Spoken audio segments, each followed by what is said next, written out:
Selamat pagi saudara, jumpa lagi di acara Makin Dekat Tuhan. Bersyukur kepada Tuhan kalau hari ini kita ada sebagaimana kita ada di masa pandemi ini. Ini semua tidak lepas dari pemeliharaan Tuhan. Ini tidak lepas dari campur tangan Tuhan. Baik, sebelum kita akan memulai perenungan kita hari ini, mari kita mendengarkan sebuah pujian.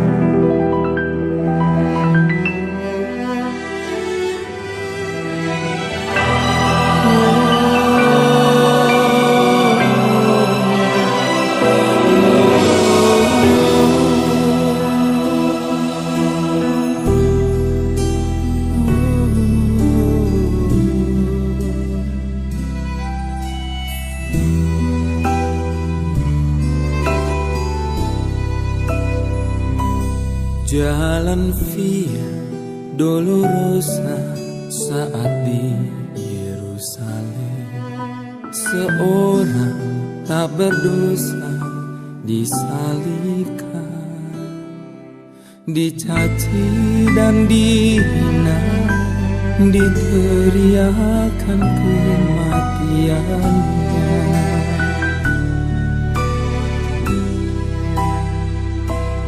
Dia disiksa dan didera, dicambuk di tubuhnya, mahkota duri pada kepalanya. Dipikunya salibnya, dia melangkah menuju Kalvari. Jalan Via Dolorosa, jalan penderitaan. Yesus Kristus domba Allah disalib. Dia memilih disalib, bukti kasih pada kita. Karena kita, dia serahkan dirinya di Kalvari.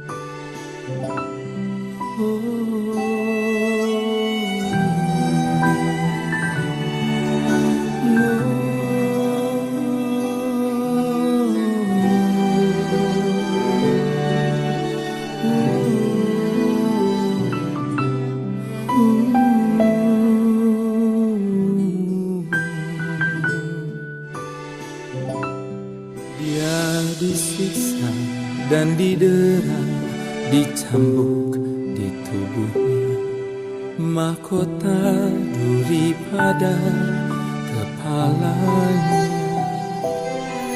Dipikunya salibnya, dia melangkah menuju Kalvari. Jalan Via Dolorosa, jalan penderitaan. Yesus Kristus domba Allah disalib. Dia memilih disalib, bukti kasih pada kita. Karena kita, dia serahkan dirinya di Kalvari. Darahnya mengalir, membasuh dosa, membukakan jalan kepada Allah. Jalan Via Dolorosa, jalan penderitaan. Yesus Kristus domba Allah disalib.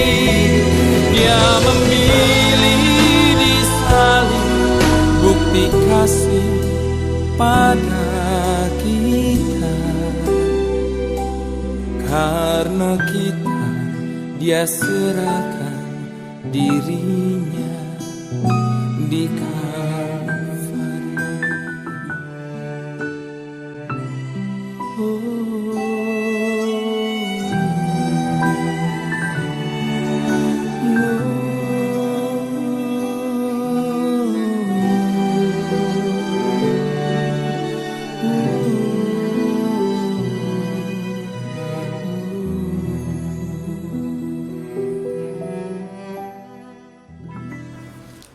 Kita tundukkan kepala, kita berdoa.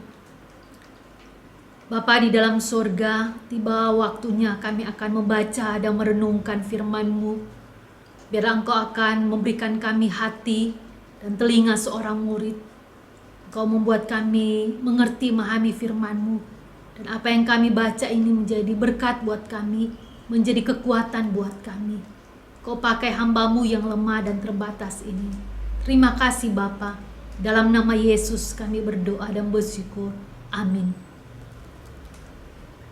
Saudara, mari kita membaca firman Tuhan yang terambil dalam Markus 14 ayat 32 sampai ayat 36. Demikian firman Tuhan. Lalu sampailah Yesus dan murid-muridnya ke suatu tempat yang bernama Getsemani.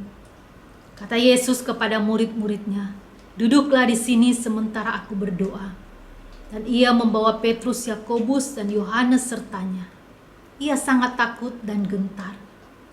Lalu katanya kepada mereka, "Hatiku sangat sedih, seperti mau mati rasanya. Tinggallah di sini dan berjaga-jagalah." Ia maju sedikit, merebahkan diri ke tanah dan berdoa, supaya sekiranya mungkin saat ini lalu daripadanya. Ayat 36 katanya, "Ya Aba, ya Bapa, tidak ada yang mustahil bagimu. Ambillah cawan ini daripadaku, tetapi janganlah apa yang aku kehendaki, melainkan apa yang Engkau kehendaki." Sedemikian jauh pembacaan firman Tuhan kita. Saudara, hari ini saya beri tema, diambil dari bagian firman Tuhan ini juga, yaitu hatiku sangat sedih. Hatiku sangat sedih. Saudara, setiap kita tentu pernah mengalami kesedihan di dalam hidup kita. Pergumulan, penderitaan yang sangat berat membuat kita sangat sedih. Kita mungkin pernah sedih saat dimana kita harus kehilangan orang yang kita kasihi. Entah itu pasangan kita, orang tua kita, anak kita, atau sahabat kita yang paling dekat dengan kita. Kita mungkin pernah sedih saat dimana kita diperlakukan tidak adil.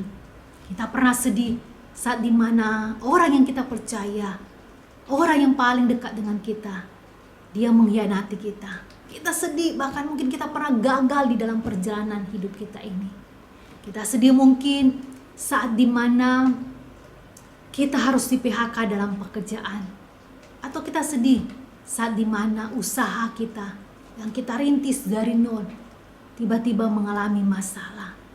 Saudara yang dikasih oleh Yesus, kesedihan apapun yang kita alami di dalam hidup ini, Alkitab juga memberitahukan kepada kita hari ini bahwa Yesus pernah mengalami kesedihan di dalam hidupnya.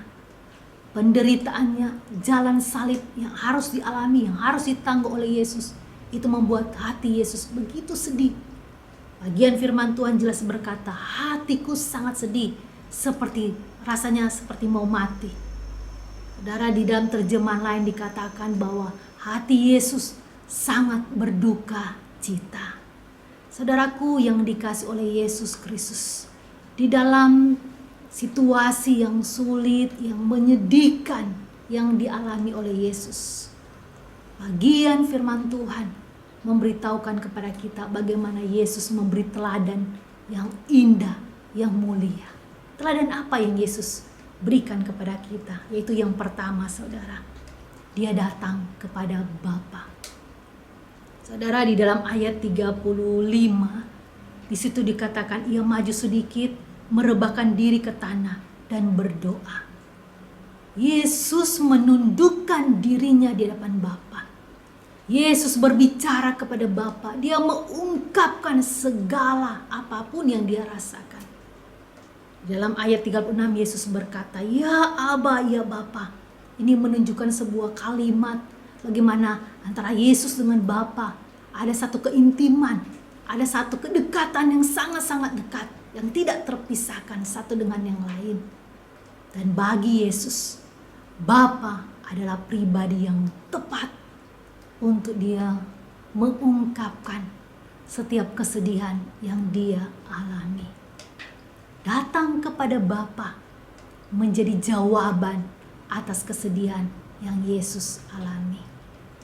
Saudaraku yang dikasih oleh Yesus, datang kepada Bapa, berdoa kepada Bapa, menceritakan kepada Bapa segala pergumulan kita. Ini akan memberikan kita kelegaan.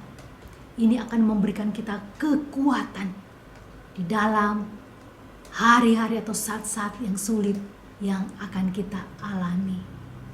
Saudaraku yang dikasih oleh Yesus, hari ini dimanapun saudara berada, jikalau saudara sedang mengalami kesedihan, saudara sedang mengalami penderitaan, pergumulan yang mungkin saudara tidak bisa ceritakan ke orang lain, ingat firman Tuhan, ingat teladan Yesus, datang kepada Bapa, ceritakan kepada Bapa.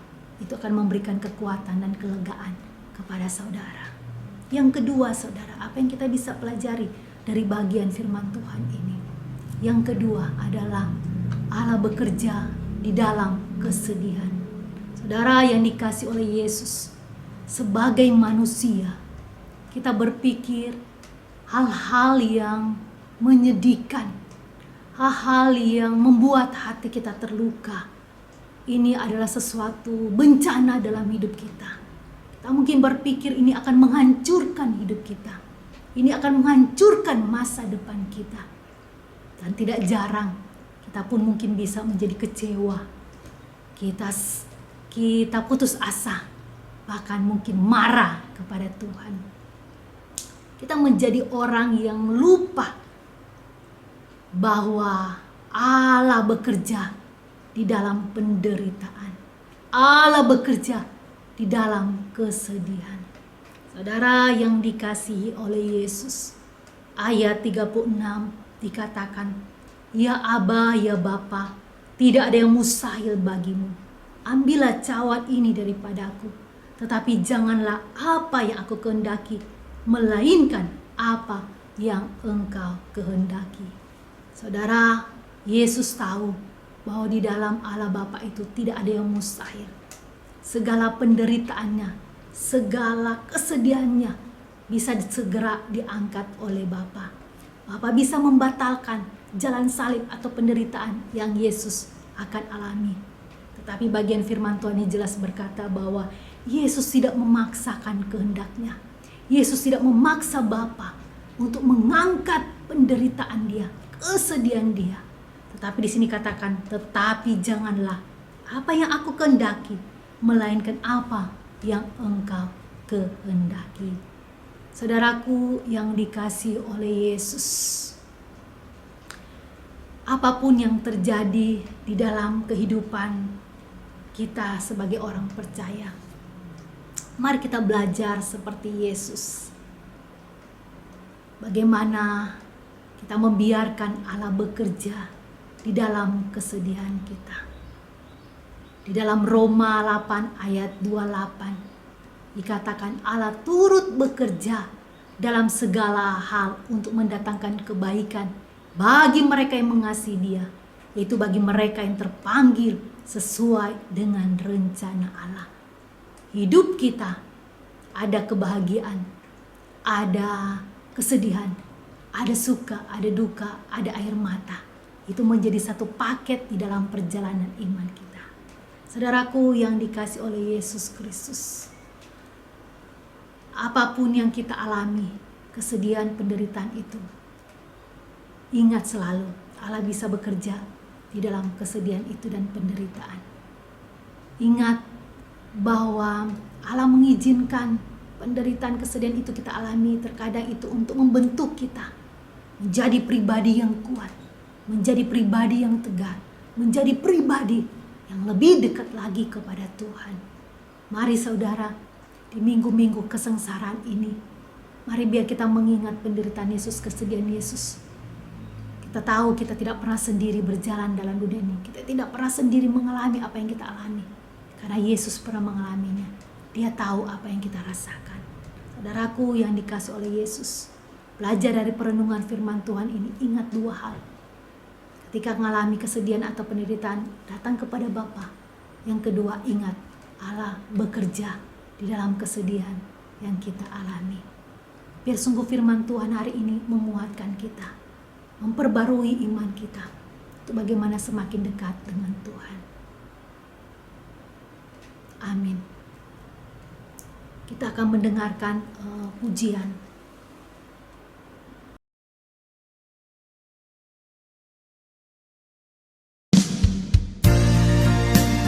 Kehidupan di dunia ini tidak selamanya memberikan ketenangan kepada kita. Kadangkala ada gelombang, ada badai, ada masalah yang menerjang kehidupan kita. Dan seringkali kita kehilangan arah.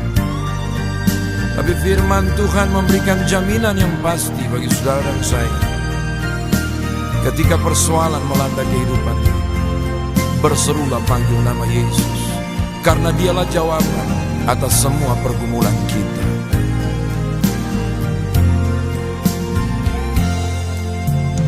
Bila kau rasa gelisah di hatimu, bila kelam kabut tak menentu hidupmu, ingat masih ada seorang penolong bagimu. Dia tak pernah jauh darimu.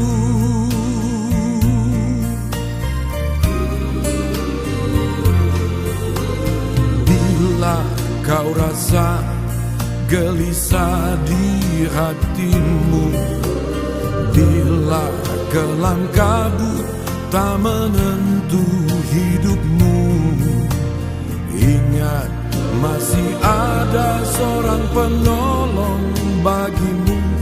Dia tak pernah jauh darimu.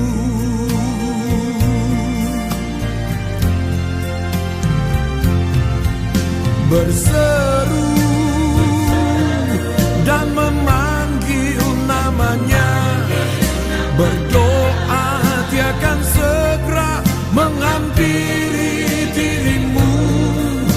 Percaya Dia tak jauh darimu. Dia hanya sejauh doa.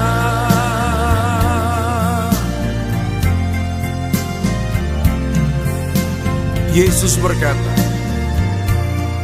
Aku sekali-kali tidak akan membiarkan engkau. Aku sekali-kali tidak akan meninggalkan engkau. Bapa yang kita sembah di dalam nama Yesus adalah Bapa yang setia. Dia berjanji dan Dia tidak pernah mengingkari janjinya kepada anak-anaknya. Ketika persoalan semakin rumit dalam kehidupan kita, berseru panggil namanya, karena Dia mendengar setiap doa kita dan memberikan jawaban tepat pada waktunya.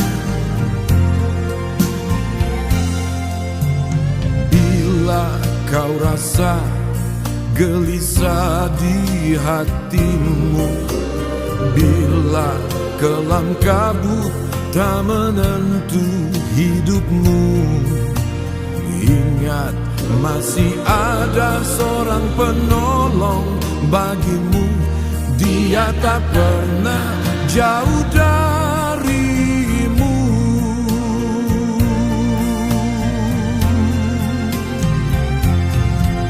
Berseru dan memanggil namanya, berdoa Dia akan segera menghampiri dirimu. Percaya Dia tak jauh darimu. Dia hanya sejauh doa.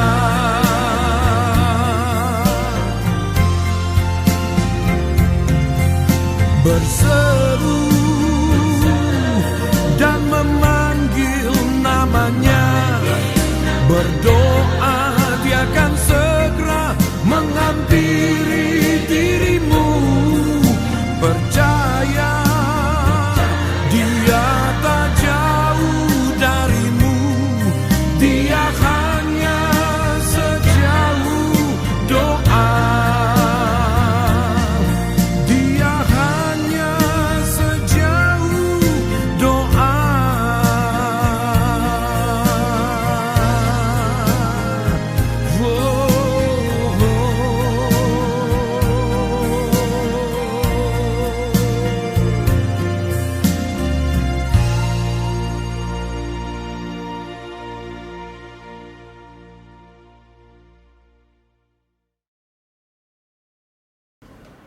Bapa di dalam sorga, terima kasih untuk waktu ini. Kami boleh bersama-sama merenungkan kebenaran firman-Mu. Kami tahu kami manusia yang lemah dan terbatas. Tetapi kami bersyukur kami punya Tuhan yang akan terus menguatkan kami berjalan di dalam perjalanan iman kami ini, Tuhan. Kau mampukan setiap umat-Mu yang mungkin hari-hari ini sedang mengalami pergumulan, kesedihan di dalam hidup mereka. Apapun yang mereka alami, Tuhan kuatkan mereka. Tuhan angkat mereka. Kami mohon Tuhan, belas kasihan Tuhan boleh tercurah atas umat-Mu. Terima kasih Bapa. Kau berkati masing-masing kami dimanapun berada. Kami yang mendengarkan renungan ini, pujian ini, biarlah sungguh hidup kami semakin diperbarui oleh Tuhan. Dan biarlah nama Tuhan sajalah yang akan ditinggikan dan dimuliakan. Terima kasih Bapa. Dalam nama Yesus kami berdoa. Amin.